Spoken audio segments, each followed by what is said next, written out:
Hello, and welcome to this case study regarding the sustainable development of 101 Seaport located in Boston, Massachusetts. Following the completion of the Big Dig, a 16-year construction project which rerouted major traffic patterns from around the city of Boston and into tunnels, the Seaport district was readily accessible and primed for redevelopment. With this increased accessibility, government leaders identified this area as the innovation district and set lofty goals for redevelopment. Prior to its renaissance, most of the area consisted of surface parking and outdated warehouses. Beginning in 2010, the area saw some of the most rapid construction in the city's recent history. The proximity of 101 Seaport to the Massachusetts Turnpike, I-93, and Logan International Airport made the site a prime opportunity for a 17-story, 440,000 square foot Class A commercial building with 20,000 square feet of retail space at street level. PricewaterhouseCoopers is the anchor tenant of the property, utilizing 75% of the building for its Boston headquarters. The developer, Skanska USA, utilized an integrated design process from the onset of planning, identifying all members of the team early on in order to ensure that all decisions were made readily with the goal of LEED Platinum certification in mind.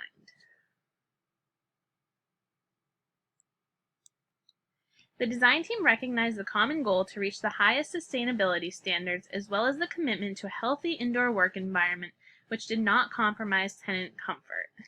All aspects of construction were planned ahead of time, and the team had a goal to maximize responsibly sourced materials which could withstand the cold New England climate where there are low temperatures from October to May without sacrificing warmth. Other areas of concern are the proximity to Boston Harbor in a time where there are record-breaking sea levels, as well as increasing walkability and green space. Upon completion, 101 Seaport achieved their LEED goals and was named Boston's first LEED Platinum certified building. It also achieved 92 points on the Energy Star scale. Key elements which led to this certification were the chilled beam HVAC system, triple glazed glass panels, a green roof, low-flow fixtures, and an intelligent energy management system. 101 Seaport was designed as a part of a larger complex known as Seaport Square. This is the only fully commercial property in the complex and was designed with higher LEED goals in mind.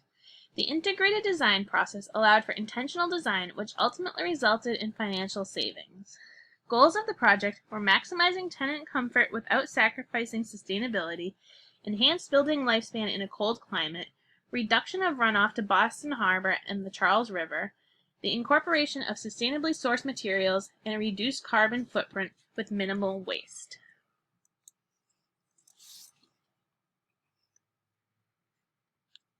The 101 Seaport site was previously used for commuter parking in South Boston. The City of Boston took care to identify the highest and best use of the area following the Big Dig and ultimately decided that a residential and commercial area which focused on walkability would be beneficial to the city. With this use in mind, sustainable buildings skyrocketed in the area, and it is now one of the most sustainable parts of the city. The developers were keen to acknowledge that a flexible floor plan and design would allow for many uses in the current time as well as into the future, and with this, the lifespan of the building would be expanded. Developers took care to utilize the most responsible building materials from the start of construction when stainless steel was used until the finishes were chosen, where reclaimed tilings from Boston Harbor were used decoratively in the lobby, as can be seen to the left. The design team acknowledged the impact which the development of the site would have on the environment and added on-site stormwater management through the use of a green roof, which also minimized the heat island effect, with an added habitat for migratory birds and insects while reducing runoff into the Boston Harbor and Charles River. Boston Harbor had been severely polluted from the 1800s until early 2000s, with harbor seals and whales returning to the area only recently.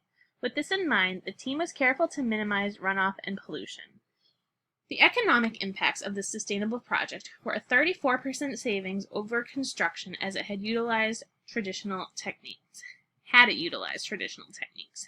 The property was also designed to use 50% less energy and 40% less water than a similar traditionally built property. In the early 2000s, the federal government began to incentivize sustainable development with the creation of the Energy Policy Act in 2005 and the Energy Improvement and Extension Act in 2008. These acts allowed tax credits for energy efficiency and began to set a trend which would begin to spread throughout different levels of government. The Section 179D tax deduction allows for a tax deduction of $1.80 per square foot for energy efficient buildings. In the case of 101 Seaport, the 440,000 square foot building would be entitled to a $792,000 tax credit, adding more appeal to sustainable building practices. The state of Massachusetts is a leader in its aggressiveness to attract sustainable development. State government acknowledges the impact which these building practices have on both the environment and public health. In 2009, Massachusetts became the first state to adopt an above code to the stretch code, and as of 2019, 85.7% of towns have adopted the stretch code in order to increase statewide energy efficiency. For 9 consecutive years, Massachusetts has taken first place in the State Energy Efficiency Scorecard, due in part to the aggressive action taken in 2009. In 2007, at the same time that Boston was completing the Big Dig and identifying the Seaport District as a prime development opportunity, Mayor Tom Menino signed an executive order after facing pressure from the Boston Climate Action Leadership Committee to take action on the business sector. With this, he created the Boston Climate Action Plan and set an aggressive goal to reduce the city's greenhouse gas emissions by the year 2050. This plan acknowledged the strain which commercial buildings place on resources, and in an effort to increase consumption awareness, buildings must record and report their energy use, greenhouse gas emissions, and water consumption to the city. Underperforming properties are required to perform an audit every 5 years, however, there is no requirement to act on the results. Additionally, in 2007, Boston enacted Article 37 in its zoning code, which requires all new construction within the city to be LEED Silver certified.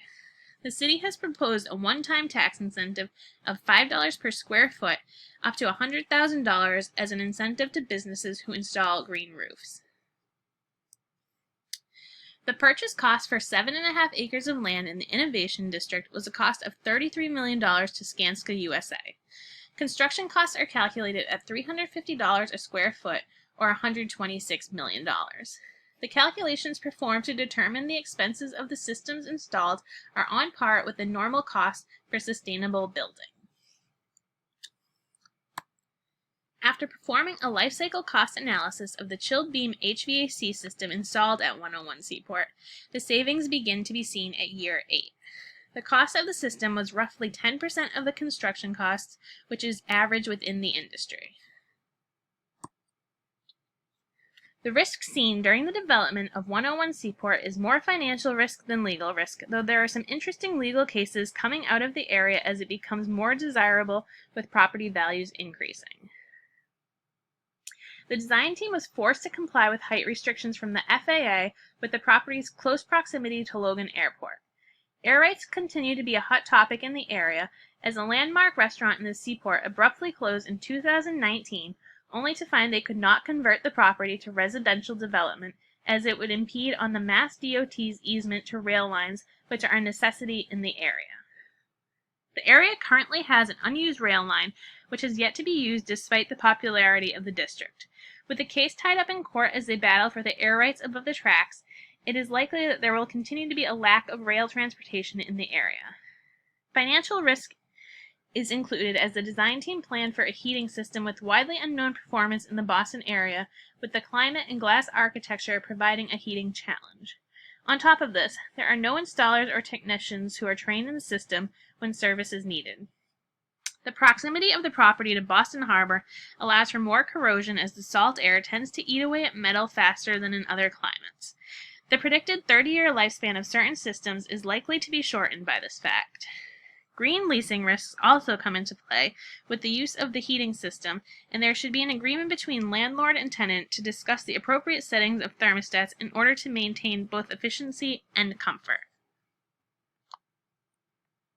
When analyzing risk for a project, there is often a focus on the legal and financial risks of a property. However, in the Seaport Square project, there was a very unexpected discovery. At the end of construction of 101 Seaport, Skanska began excavation for the sister property of 121 Seaport. When construction began, crews unearthed the well-preserved hull of a shipwreck dating back to the 1870s, when the site was originally the South Boston Flats. In 1885, mudflats were dry at low tide and submerged at high tide. After being filled in sometime in the 19th century, the Seaport shipwreck was buried in 20 feet of clay until it was discovered during construction.